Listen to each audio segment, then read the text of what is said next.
Hola, hola, pues continuamos con la clase pasada que ya estábamos en el tema de validez.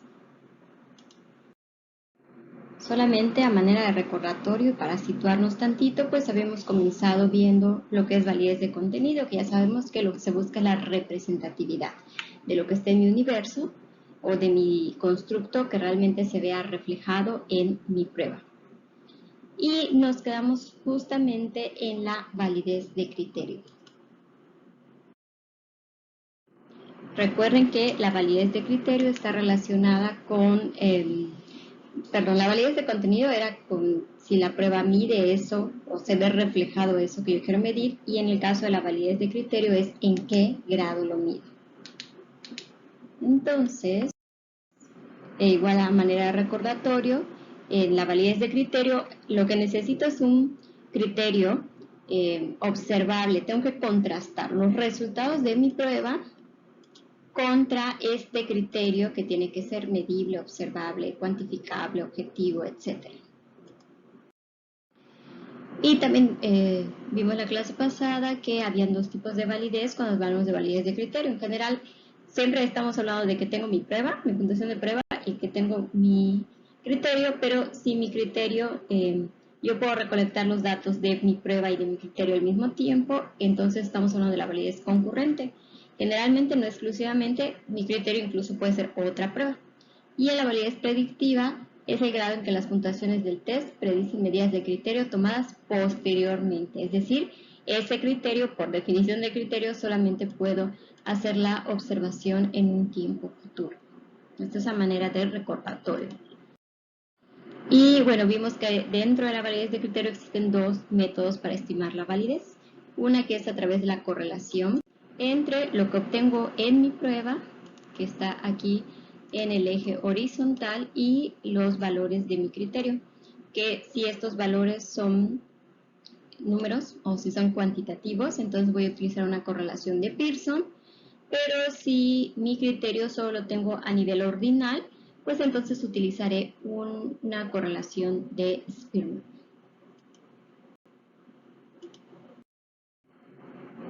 Pero la otra, el otro método es el de exactitud en la toma de decisiones. Aquí es donde nos quedamos, que tiene que ver con optimizar las decisiones realizadas con la prueba o el test. Para este método, la prueba más eficaz es aquella que me produzca mayores decisiones correctas. Y también recordando, pues, esta exactitud en la toma de decisiones, también se le puede llamar validez de decisión, se utiliza principalmente cuando el test o la prueba que yo estoy construyendo tenga como objetivo ya sea la selección, por ejemplo, de personal o de estudiantes, así como el examen que ustedes presentaron, o de diagnóstico o clasificación de las personas en grupos, ¿no? Depresivos, no depresivos, ansiosos, no ansiosos, etc. Y lo que hacemos es colocar ambos, mis resultados de mi prueba y mi ejecución en el criterio, en un cuadro de doble entrada. Dentro de este cuadro de doble entrada yo voy a tener que dicotomizar o ver que tenga dos indicadores de esto, de mi prueba como éxito o fracaso, y de mi ejecución en el criterio también como éxito o fracaso. Como ejemplo, mi prueba no admitido y admitido, y en el criterio bajo rendimiento en el criterio y alto rendimiento en el criterio. En el caso de mi prueba, ¿qué determina o qué hace la diferencia entre no admitido y admitido? El punto de corte. ¿Hasta qué puntuación yo digo, tú sí entras, tú no? Que decíamos, ¿no? A manera de ejemplo, la del Exani, como todas el índice Ceneval va de 700 a 1300 con una media de 1000, pero bueno, de ahí puede ser que las facultades, las diferentes facultades, de acuerdo al número de personas que presentan y de acuerdo al número de personas que pueden recibir, cambien este punto de corte de admitido o no admitido, ¿no? Por ejemplo, que hagan el punto de corte en 1000, en 1100, etc. Y esto hace que cambie estos números dentro de mi cuadro. Dijimos que cuando coinciden los resultados de mi prueba y de mi criterio, como este ejemplo, la prueba dijo, le fue muy bien en la prueba y chulísimo porque la persona sí, sí terminó con eficiencia terminal, significa que mi prueba fue una buena herramienta para identificar a estos. Si la prueba me decía, no, terrible el alumno, y efectivamente el alumno no rindió, pues entonces también este es un buen indicador de mi prueba. A estos dos les llama respectivamente, aquí estamos, verdadero positivo y verdadero negativo. En cambio, estas crucecitas tienen que ver cuando mi prueba me dijo chulísimo el alumno, maravilloso, y resulta que reprobó, debió materias, no terminó, o el otro caso, que la prueba me dijo no, terrible, o sea, salió con baja puntuación, pero en el criterio, o sea, es un buen elemento, ¿no? Es un alumno que sí terminó en tiempo y forma, sin deber materias, en los 5 años que están puestos para la carrera de psicología, en el ejemplo que veíamos la clase pasada. A estos ambos respectivamente se les llaman falso positivo y falso negativo. Hablamos también del ejemplo de las pruebas de embarazo, de las pruebas de COVID, de las pruebas de SIDA. Obviamente lo que vamos a buscar, si yo voy a hacer una prueba de embarazo, pues yo tengo que buscar una prueba que en cuestión de esta validez, tiene que ver con la validez de la exactitud en la toma de decisiones, pues tenga mucho de verdadero positivo y verdadero negativo, y lo que tengan unos índices muy bajitos de falso positivo y falso negativo. ¿Cuál es que en el caso de una prueba de embarazo? Un falso positivo sería aquel donde la prueba me dijo que estoy embarazada y luego resulta que no lo estoy. Puede ser una situación muy triste para muchas mujeres, ¿o no? Y el caso contrario, que también es una situación terrible, que la prueba dice, no estoy embarazada, y el reverso lo ves como empieza a crecer la panzota, y bueno, pues esto tampoco fue una buena prueba. Entonces un buen instrumento, una buena prueba es aquella que cuando me dice, ¿estás embarazada? Es porque realmente estoy embarazada, y la que me dice, no, estás embarazada, no ha pasado nada, ¿no? Dentro de este cuadro, una vez que identificamos estos, verdadero positivo y negativo y falso positivo y negativo, hay 3 elementos que son importantes de resaltar, que son la tasa base, la razón de selección y la razón de eficacia. La tasa base es la proporción de sujetos con, y vamos a hacer aquí, éxito en el criterio. ¿Cuál es este éxito en el criterio? Pues aquí tenemos, acuérdense, de este lado tenemos mi prueba y de este lado tenemos mi criterio. Éxito en el criterio serían todos estos. Esta es la tasa base.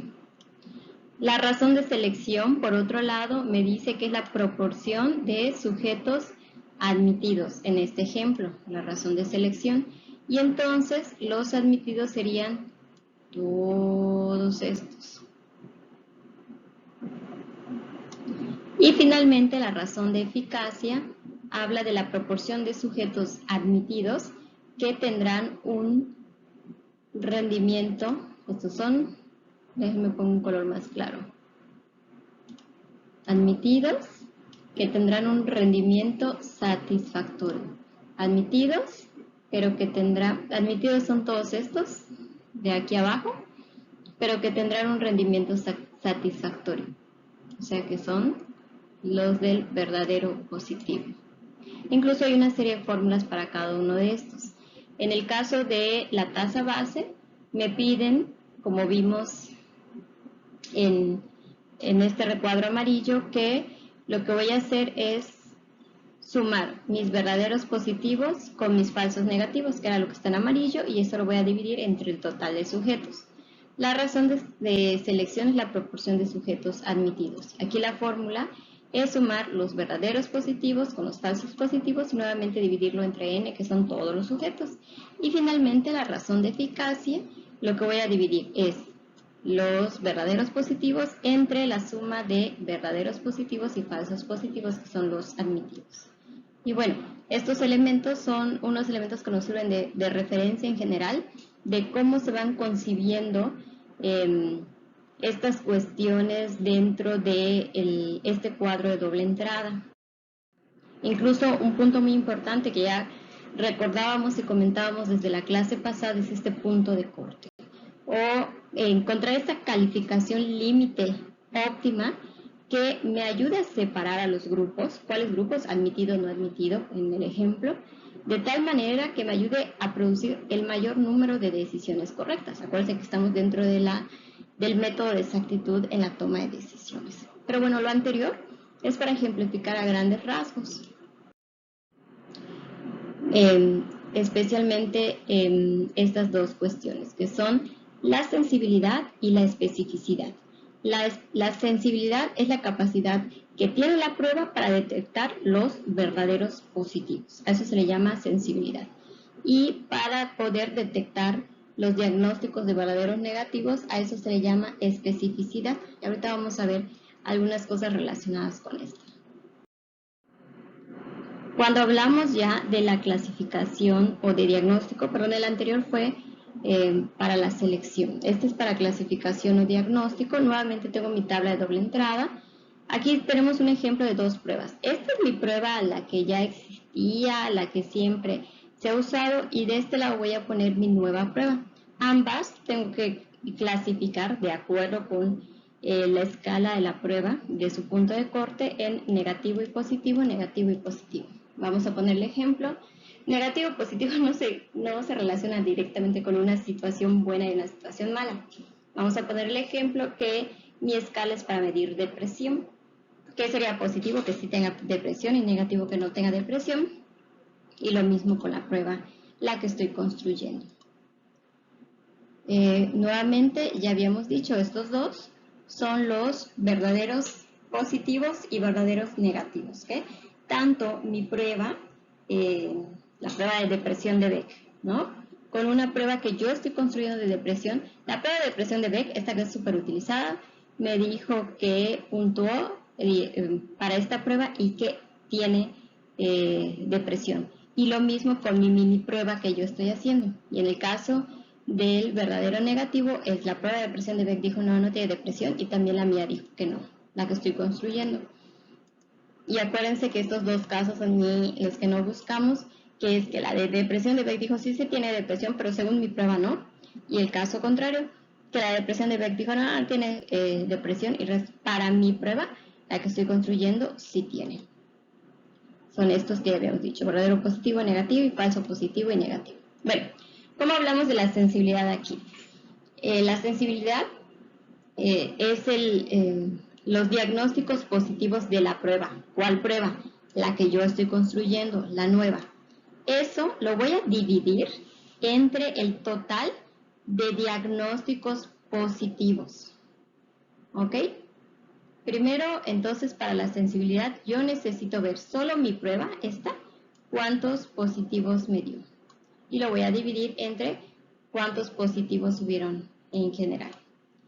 Y la especificidad, acuérdense que eso tiene que ver con el diagnóstico de negativos.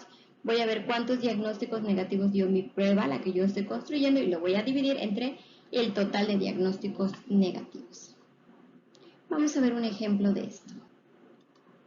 Ay, no, perdón, me faltó el porcentaje de acuerdo, que aquí lo que voy a hacer es sumar los verdaderos positivos más los verdaderos negativos, y esto lo voy a dividir entre n. Ahorita vamos a ver con un ejemplo,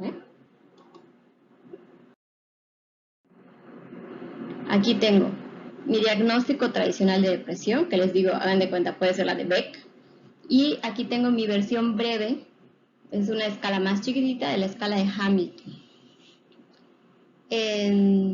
Resulta que eso se lo apliqué a 500 personas. De estas 500 personas, hay 125 que mi prueba, la de Hamilton, la que estoy ahorita construyendo, dijo que tenían depresión, y también la de Beck con la tradicional.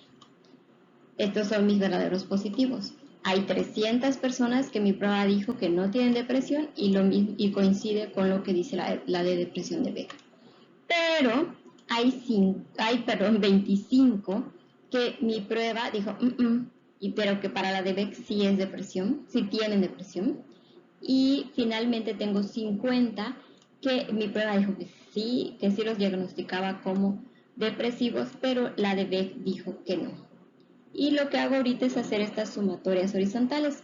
125 más 50 me da 175, 25 más 300 que me da 325, 125 más 25 que me da 150 y 300 más 50 que me da estos 350, sea un total de 500. ¿Por qué estoy sacando estos números de acá? Porque los voy a necesitar en mis fórmulas de sensibilidad y especificidad. ¿Qué dijimos que era entonces? La sensibilidad, diagnósticos positivos de mi prueba. ¿Cuál es mi prueba? Es esta. ¿Y cuántos positivos dio? 175. Y esto lo voy a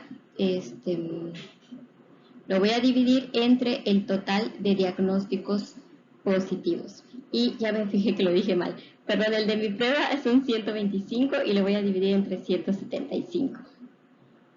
Y el de especificidad, el diagnóstico negativo de mi prueba es de negativo. Es de 25... aquí está, perdón. Es de 300 y esto lo voy a dividir entre 350. Y con eso obtengo la especificidad de la prueba. Y finalmente, respecto al porcentaje de acuerdo, son los verdaderos positivos más los verdaderos negativos, que en este caso sería 300 más 125, que me da 425, y esto lo voy a dividir entre n, que es, en este caso, 500. Bueno, pues y ahora nos vamos con el último, pero no menos importante, validez de constructo. Ustedes se preguntarán, ¿por qué le puso a este una sombrilla? Bueno, pues porque la validez de constructo es el concepto esencial de la validez. Y también se le conoce como validez de sombrilla porque este abarca a todos los tipos de validez. Su definición es grado en el que puede interpretarse que los puntajes que yo estoy obteniendo de mi instrumento realmente están reflejando ese constructo psicológico en particular, ese conjunto psicológico en su totalidad. La validez de constructo se evalúa mediante la acumulación de evidencia, por lo tanto no es posible un único índice cuantitativo, sino que tengo que estar acumulando evidencia, pero además tiene que contemplar la base de una estructura teórica para que conduzca a estas conclusiones definitivas que pueden ser probadas. Esta parte de la acumulación de la estructura teórica tienen que ver más con la parte racional de la validez, mientras que la acumulación de evidencia se relaciona más con la parte empírica. Habíamos dicho que validez de contenido es básicamente una validez racional, que la validez de criterio es una validez empírica porque necesito aplicar la prueba para obtener estos resultados y contrastarlos contra el criterio. Bueno, pues la validez de constructo tiene ambos, tanto la parte racional de la parte teórica como la acumulación de evidencia a través de lo empírico. También ya habían comenzado a ver la clase pasada, ustedes dijeron de manera muy acertada que en realidad la validez de constructo sigue los mismos pasos que el método científico. En el método científico yo primero, ¿qué es lo que tengo que hacer? Tengo que poner mi introducción, elaboro mi marco teórico, que en el caso de la prueba sería lo equivalente a conceptualizar este constructo, ¿no? De ir de este rasgo inobservable y de los supuestos subyacentes a aquello que yo quiero medir. Posteriormente, en mi metodología, yo tengo, después de haber revisado la teoría, tengo que formular unas hipótesis. Bueno, pues aquí en mi construcción de instrumentos también voy a formular unas hipótesis, solamente que estas hipótesis son acerca del comportamiento de quienes obtienen puntajes altos y puntajes bajos en la prueba de acuerdo a este constructo que yo quiero medir. Y finalmente tengo que hacer una recopilación de datos. Esta recopilación de datos es equivalente a esta aplicación de mi prueba. Entonces, efectivamente, va siguiendo como estos pasos del método científico. Si las puntuaciones que yo obtengo en mi prueba coinciden con lo que dice la teoría, entonces puedo decir que es una medida válida del constructo, ¿no? Porque se corroboró lo que decía la teoría. Pero Si no, o sea, yo obtengo mi puntuación de mi prueba, la que estoy construyendo, y esto no coincide con lo que dice la teoría, ahí yo necesito volver a examinar esta naturaleza del constructo, porque no sé si se debe a mi definición del constructo, a mis hipótesis o es el instrumento el que está mal. Entonces, para la validez de constructo, si las predicciones se cumplen, se fortalece la validez de la prueba como medida del rasgo. Pero si no se comprueba, ahí lo que hacemos es dudar de la validez, ya sea de la prueba o de la teoría o de ambas. Vamos a ver cómo hacemos esta acumulación de la validez. Bueno, existen igual aquí como muchas clasificaciones. Vamos a ver estas 5. De estas 5, estas 3 las vamos a ver como de manera rápida y las otras 2 las vamos a desarrollar ahorita en esta presentación. La primera es cambios con edad. Si las puntuaciones de mi prueba aumentan o disminuyen, como una función de la edad o del paso de tiempo, tal como la teoría así lo decía respecto de el constructo que estoy midiendo, entonces puedo decir que sí tiene, es una evidencia de validez. Voy a poner un ejemplo. Vamos a suponer que por ahí se dijera que, esto no es cierto, pero vamos a suponer que así se dijera. A mayor edad, mayor inteligencia. Ok, lo que yo tendría que hacer, si estoy construyendo obviamente una prueba de inteligencia, bueno, yo estoy construyendo una prueba de inteligencia, ya revisé todo lo que hay alrededor del constructo, de lo que se dice, etcétera, y en esta situación hipotética que les digo que no es cierto, en mi revisión me encontré con que decía eso, ¿no? Que la inteligencia está en función de la edad, o sea, mientras más burrote, más inteligente. Entonces, si yo estoy construyendo una prueba de inteligencia, lo que tendría que hacer es buscar aplicársela a un grupo de diversas edades, y lo que debería de pasar es que los que tienen 70, 80, 90 años, en mi prueba de inteligencia, que vamos a poner que va del 0 al 100, sacan 90, 98, 99, 100. Y los bebecitos, pues van a sacar 0 en mi prueba de inteligencia. Y los cuarentones, pues ellos son los que van a sacar como 50 en inteligencia, ¿no? Se tendría que cumplir esto, corroborando la teoría. El cambio preprueba, postprueba, dice, las puntuaciones obtenidas en la prueba luego de un tratamiento experimental difieren de las puntuaciones de preprueba, tal como se dijo de manera teórica. Ahí voy otra vez, ahora vamos a suponer que lo que yo estoy haciendo es una prueba para medir motivación, ¿no? Y precisamente, pues si yo estoy elaborando una prueba para medir motivación, significa que ya leí mucho acerca de la motivación, y dentro de esta lectura para la motivación, con lo que yo me he encontrado, resulta que es que, nuevamente estoy inventando cosas, que si a la persona le das, aumenta su sueldo, va a estar más motivada. Eso no es cierto, pero bueno, pues, pero vamos a suponer que eso dice la teoría. Entonces, pues, ¿qué hago? Aplico esta prueba de motivación a un grupo de personas, veo que les aumenten el sueldo y les vuelvo a aplicar la prueba de motivación. ¿Qué debería pasar con sus puntuaciones? Pues que deberían de ser más altas las puntuaciones que obtienen después del aumento de sueldo que las que obtienen antes del aumento del sueldo. Si esto se cumple, significa que mi prueba es una muy buena prueba de motivación. Ya recolecté otra evidencia. Claro, te estoy hablando de pruebas distintas. Grupos distintos.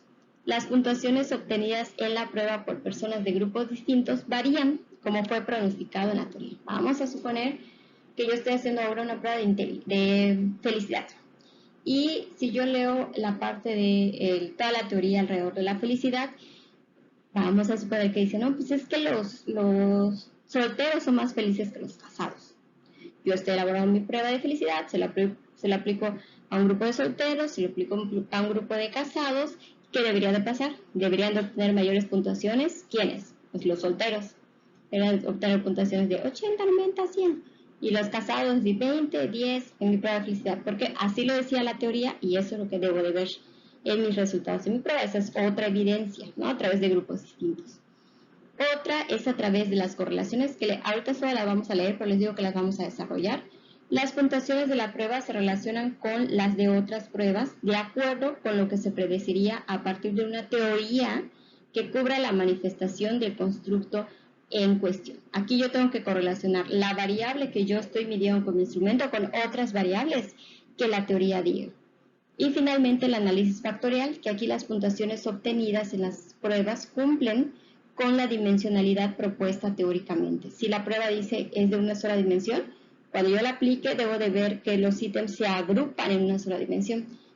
Si la teoría me dice que se ha estudiado que hay 5 dimensiones, pues luego los ítems se deben de agrupar en esas dimensiones, por eso ahorita lo vamos a ver. Bueno, ahorita adelante.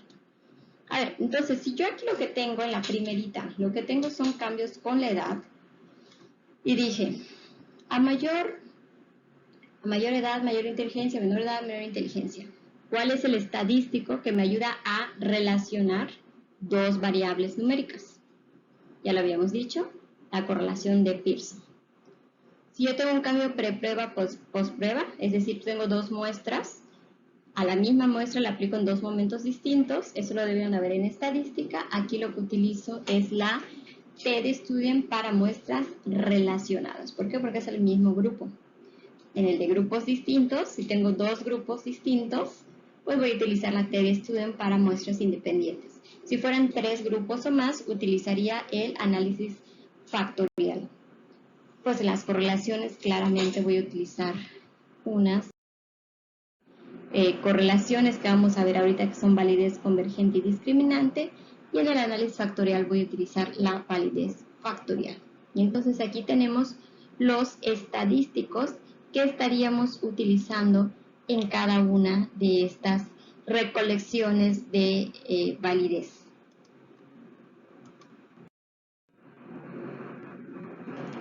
Como les dije, pues vamos a ver estas últimas dos. O sea, es que las 3 primeras, como que de alguna manera ustedes en estadística ya vieron acerca, ¿no? De cómo se hace una correlación, cómo se hace una comparación de grupos distintos, cómo comparo un prepost. Por eso ya esa es como lo vieron en metodología. Vamos a ver ahorita esto de validez convergente y discriminante por un lado y la de validez factorial por otro lado. La validez convergente y discriminante se refiere a la correspondencia que existe entre las asociaciones teóricas que el constructo debe de tener con otros constructos, es decir, lo que la teoría me dice. La felicidad se relaciona con bienestar subjetivo. Y las asociaciones reales que el instrumento tiene con otros instrumentos. Pues yo voy a tener que aplicar mi instrumento de felicidad, el que estoy construyendo, y voy a tener que buscar un instrumento de bienestar subjetivo. Y debe de coincidir esto.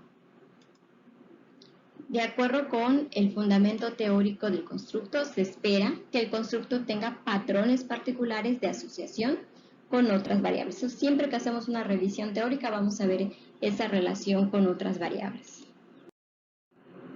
Vamos a ver el siguiente ejemplo.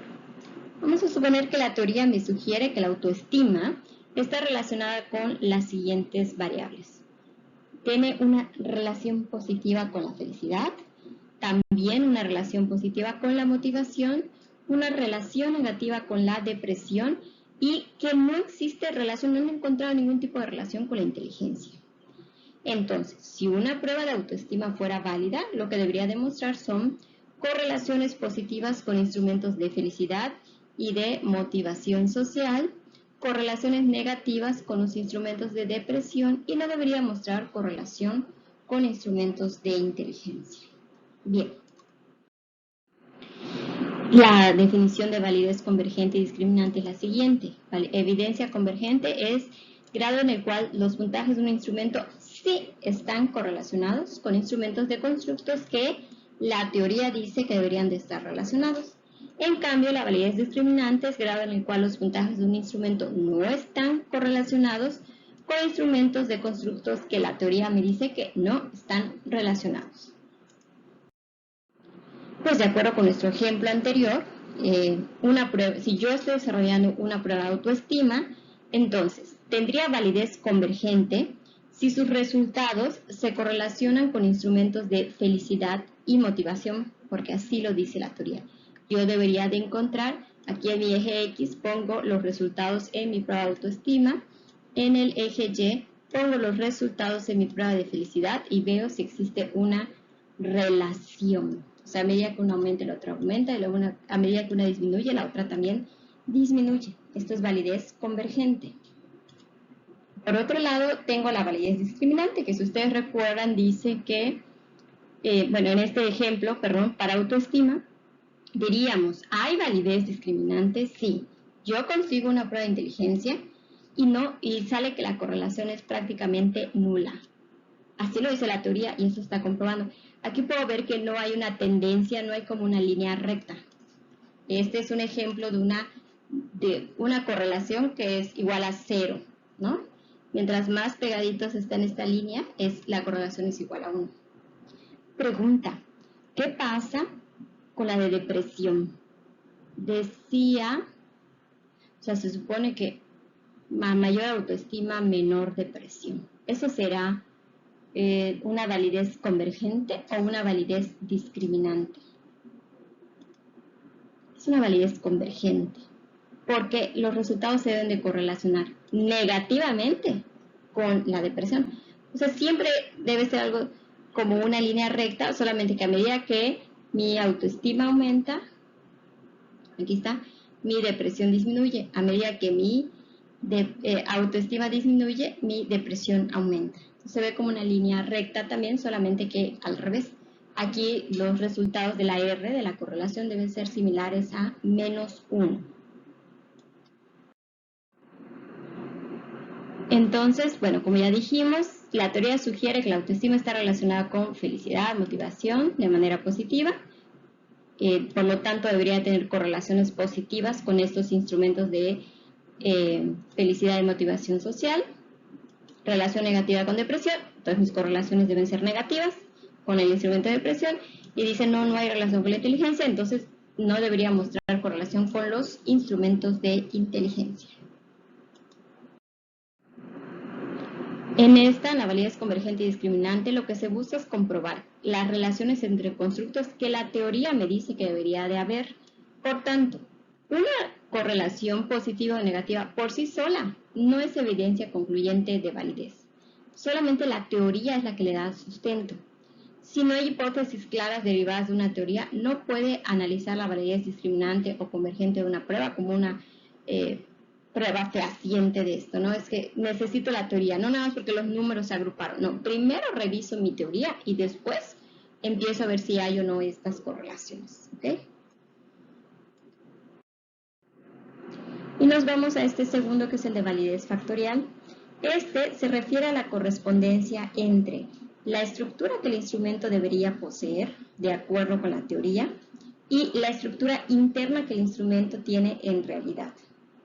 La estructura del instrumento debe reflejar la estructura teórica o dimensionalidad del constructo. Vamos a verlo con ejemplos.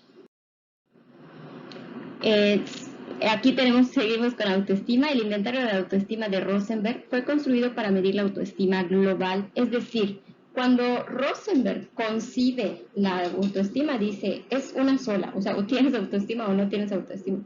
Pero no hablo de distintas dimensiones, factores o tipos de autoestima. Solo es la autoestima. Entonces, si la teoría me dice, es de una sola dimensión, para que yo pueda hablar de esta validez factorial, o de la estructura de este inventario, para que yo pueda decir que es válido, todos los reactivos que la conforman deberían agruparse pues en una sola dimensión. ¿Por qué? Porque están midiendo un criterio, un constructo único. Aquí estamos hablando de la homogeneidad o de la consistencia interna. Esto ya lo habíamos visto. ¿Dónde vimos consistencia interna? En su tema de confiabilidad. O sea, aquí podríamos hablar de un alfa de Cronbach, de un Q de Richardson. Pero, y esto ocurre con la mayoría de los constructos ahora, si mi inventario no es unidimensional, es multidimensional, como es el caso del inventario de autoestima multidimensional de O'Brien y Epstein, aquí se elaboró para medir la autoestima de acuerdo con una teoría que indica la presencia de 8 componentes específicos o dimensiones. Para que este inventario fuera válido, ¿qué tendría que pasar? Pues los reactivos deberían agruparse en estos 8 grupos o dimensiones.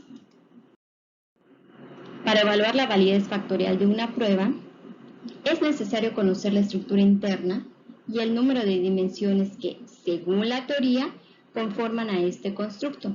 Entonces, al construir la prueba, la comprensión conceptual del constructo llevaría a generar reactivos que o sea, desde que yo los estoy construyendo o elaborando, están reflejando estos atributos particulares del constructo. Y la estructura factorial encontrada debería de manifestarse, debería de ver esta asociación. O sea, yo reviso mi teoría. La teoría, voy a ponerte un ejemplo, la del triángulo del amor de Stenberg. Acuérdense que de acuerdo con esta teoría, el amor se compone de 3 dimensiones principales, que son compromiso, intimidad y pasión. Yo ya sé, obviamente, que compromiso se refiere a que, vaya redundancia, no sea pasajero, sino que realmente haya una cuestión seria entre ellos, un compromiso. La intimidad se refiere a estas cosas que comparten más como de amigos, y la pasión a esto que me despierta, ¿no? A mí desde la parte como más sexual. Entonces, si yo voy a hacer un instrumento, por ejemplo, de 15 ítems, pues voy a elaborar 5 reactivos que tengan que ver con el compromiso. Así de, tú le presentarías a tu familia, tú quieres envejecer con la persona, o sea, enfocados hacia lo que es compromiso. Luego otros 5 reactivos que tengan que ver con la pasión, así como que, sí, yo cuando veo a mi pareja, así se me iluminan los ojos y me da cierta como energía. Bueno, mis reactivos están relacionados hacia eso. Y el de intimidad, pues yo haría una serie de preguntas relacionadas con compartimos gustos, tengo la confianza del mundo, le puedo contar lo que sea. O sea, desde que yo los elaboro, estoy pensando justamente en esas dimensiones que el constructo que la teoría de ese constructo me indica. La estructura interna o la dimensionalidad de una prueba se evalúa mediante una técnica estadística, pero esta es una técnica estadística más sofisticada porque es una técnica multivariada que se llama análisis factorial. Este análisis factorial lo que va a hacer es ayudarme a clarificar el número de factores dentro de un grupo de reactivos. En esta del triángulo del amor de Stenberg, lo que yo esperaría es que se manifiesten estos 3 factores. Me va a decir las asociaciones que hay entre estos factores o dimensiones dentro de un instrumento multidimensional, y me va a decir, este reactivo va con este factor, este reactivo va con este factor. Vamos a verlo con un ejemplo. Se construyó un instrumento para medir bullying con base en 2 dimensiones teóricas: ser víctima de bullying físico y ser víctima de bullying social. Entonces, yo que estoy elaborando mi instrumento diría, ¿cuáles tienen que ver con bullying físico? Pues he empujado a un compañero, he chocado a propósito, un compañero ha dañado mis cosas a propósito, me han aventado cosas con la intención de pegarme, me han amenazado con lastimarme físicamente. Y en cambio, por otro lado, el bullying social, desde que yo lo hago, digo, tiene que ver con que me ignoraron, he sido ignorado por un compañero cuando está con sus amigos, un compañero ha puesto a sus amigos en mi contra, me han dejado de invitar a la casa a un compañero porque les caigo mal, un compañero ha hecho que otros estudiantes digan cosas feas sobre mí, y me han dejado fuera de actividades o juegos a propósito. Entonces, desde que yo hago los reactivos, como la teoría me decía, hay bullying físico, hay bullying social, pues yo tengo que construirlos de acuerdo con esto. Este instrumento se aplica a 303 estudiantes en este ejemplo, y las respuestas se hace un análisis a través del SPSS. Se los voy a mostrar de manera muy rápida porque no es la intención y el objetivo de la clase que ustedes aprendan a hacer análisis factorial, porque como les dije en la diapositiva anterior, esta es una técnica sofisticada y la realidad es que necesitaríamos tener un manejo muy claro de toda la parte estadística. Pero les muestro así de manera rápida. El SPSS lo que hace es sacarme la tabla de varianza total explicada. Esto es, el número de dimensiones que conforman una escala se determina con base en los autovalores iniciales, que son los que me marca aquí. Y lo que tengo que hacer es examinar su tamaño, es decir, tengo que buscar hasta dónde yo ya puedo tener el mayor porcentaje de varianza explicado. En este caso, los autovalores que sean mayores a 1 son los que me van a determinar el número de factores. Si nos damos cuenta, voy a señalarlo aquí. Este tiene un autovalor mayor a 1, este tiene un autovalor mayor a 1 y aquí ya no, es menor a 1. Entonces puedo decir que mi instrumento tiene 2 factores, porque son los que son mayores a 1. Aquí estamos. Este es el 2, el número de factores. Y aquí incluso puedo ver lo que les estaba yo comentando, el porcentaje de total de varianza explicada. Con solo estos 2 factores yo ya explico el 53.13%. Y de hecho, si se dan cuenta, el SPSS solo me va a sacar hasta aquí, hasta el segundo, la segunda fila. ¿Por qué? Porque como este es menor a 1, ya ni siquiera me saca en estas columnas. Después tengo que ver la asociación entre los factores o dimensiones, que esto se hace a través de una tabla de matriz de patrón rotada. Esto solo se los estoy diciendo, no para que se lo aprendan nada, sino que para cuando escuchen eso de se utilizó una rotación oblicua a través del método Oblimin, o se utilizó una rotación ortogonal a través del método Varimax, que es el que más se utiliza, o Quartimax o Equimax.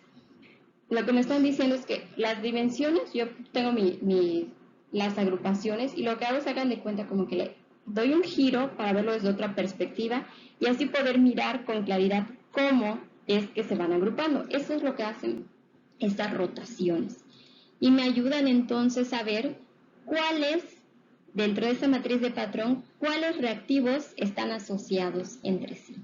Y aquí lo que me dice es que estos reactivos pertenecen a mi primer factor y que en cambio estos reactivos pertenecen a mi segundo factor. ¿Cómo se llaman? Pues el SPSS, ¿qué vas a ver? El SPSS no estudió nada acerca del bullying, no sabe, nunca nadie le ha enseñado nada acerca del bullying. El que lo sabe es el experto, el que está construyendo el instrumento. Entonces, por ejemplo, acá lo que podemos ver es que me dice, mira, utilizaste el método de rotación Oblimin. Eso es lo que veo acá. Y entonces digo, mira, estos reactivos pertenecen al factor 1, estos reactivos pertenecen al factor 2. Y finalmente veo con qué fuerza se encuentran asociados estos reactivos a sus dimensiones. Esto se indica, me va a decir la liga entre los reactivos y los factores, que en realidad ya son estos números. Mientras más alto es el número, mayor es su fuerza de unión con el factor. O sea, el que más representa el primer factor, que como estamos viendo, me han dejado de invitar acá a un compañero de hecho que otros estudiantes digan cosas para de mí. El factor 1, ¿qué es? Bullying social. Bueno, de los 5 de bullying social, el ítem que más se relaciona con bullying social es me han dejado de invitar a la casa un compañero porque a otros les cae mal. El segundo de aquí, obviamente, es el de bullying físico. Y vemos que de los de bullying físico, el que más se asocia con este factor es el de un compañero ha chocado a propósito conmigo mientras caminaba.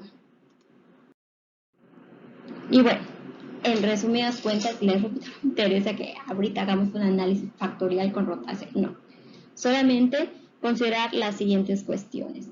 Para determinar si un reactivo pertenece a un factor, debo de tener estos criterios. Número 1, que tenga una carga factorial igual o mayor a 0.4. Si es mayor a 0.4, lo meto dentro de mi factor. Si no, hay algunos que me quedan hasta como aislados y que tengo que ir desechando esos reactivos.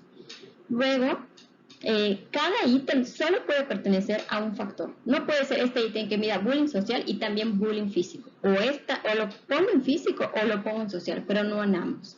¿Cuál voy a decidir? Porque a veces a algunos me sale un número tanto en el factor 1 como en el factor 2, pues aquel que tenga la carga factorial mayor. Debe presentar congruencia conceptual con los otros reactivos que se incluyen en ese factor. O sea, yo lo leo, yo soy el experto en el tema y digo, sí cuadra, sí va. No deben quedar factores de un solo reactivo. O sea, un reactivo. Se pide que hayan mínimo 3 reactivos en cada uno de los factores, para que entonces ya pueda hablar de un indicador. Y todo esto es un proceso de ida y vuelta. Si yo ya eliminé 2 reactivos, 3 reactivos que no tenían una carga factorial fuerte, tengo que repetir el proceso hasta que ya queden como bien agrupaditos. La mejor conformación es la que muestre mayor claridad, más significado psicológico, que está asociado directamente con la teoría. O sea, los números me ayudan, pero no son los números los que determinan, sino es este análisis de la teoría. Ay, esta diapositiva iba antes, no sé por qué la tengo por allí. Ah, no, sí está bien. ¿Qué reactivos se encuentran asociados a las dimensiones? Ya que dejé bien mis reactivos, lo que yo tengo que hacer es darle nombre. Ahora sí, a estos reactivos, pero esto no lo saqué de la manga, es con base en el fundamento teórico. ¿Ok? Y bueno, de la validez de constructo, ya sea que sea por validez factorial, convergente y discriminante, la recolección de evidencias por los diferentes grupos, lo que fuera, en general. La validez de constructo, su ventaja es que su mayor contribución es la de enfocar la atención en las pruebas psicológicas como instrumentos de la teoría psicológica. Es decir, dejo de ver a las pruebas como un simple herramienta para obtener información y las pongo como al centro de lo que le da solidez a la teoría psicológica, porque si esto se va comprobando, yo voy fortaleciendo todas esas teorías que estaban allí.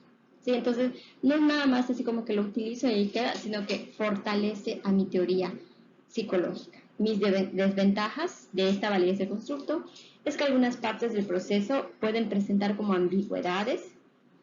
Es difícil interpretar si los resultados negativos se deben al método o a la teoría o a ambos, y que en el caso de la validez de constructo, por ejemplo, a diferencia de la validez de criterio, no existe un solo índice cuantitativo o resumido de la validez de construcción. No existe. Acuérdense que esto les dije es como si es recolectar y recolectar y recolectar evidencia. Y bueno, ya para cerrar con el tema de validez, que acuérdense, yo les dije, la estábamos viendo como separados, validez de contenido, validez de criterio, validez de constructo, pero al final ya dijimos que en realidad la validez de constructo lo que hace es agarrar cosas de la validez de criterio, agarrar cosas de la validez de contenido, incluso de confiabilidad, y lo que trata de hacer es darle este sustento a mi instrumento desde la teoría de la validez de contenido con lo comprobable de la validez de criterio. Y bueno, para resumir y cerrar con esto, podemos decir que para cualquier prueba psicológica dada, todos los tipos de validez o cualquiera de ellos puede ser importante o inconveniente. A veces ustedes me preguntan, ¿pero cuál es el mejor? No, no existe un único mejor. Cualquier prueba tendrá valideces diferentes. La validez, y eso lo vimos al inicio, será siempre una situación específica. Es decir, una prueba puede ser muy válida por una situación, pero casi nada válida para otra. Y esto es para cerrar, pero es con lo que iniciamos. Existen medidas que pueden ser confiables y que no sean válidas. O sea, son muy precisas, siempre da el mismo resultado porque quién se está midiendo. Pero no puede ser al revés. No puede ser, no nos vamos a encontrar nunca con un instrumento que, mira, digas, ay, este sí es válido, pero no es confiable. Como que si es válido, tiene que tener previamente una confiabilidad. No puede ser al revés. Y pues bueno, con esto cerramos y concluimos el tema de validez. Bye.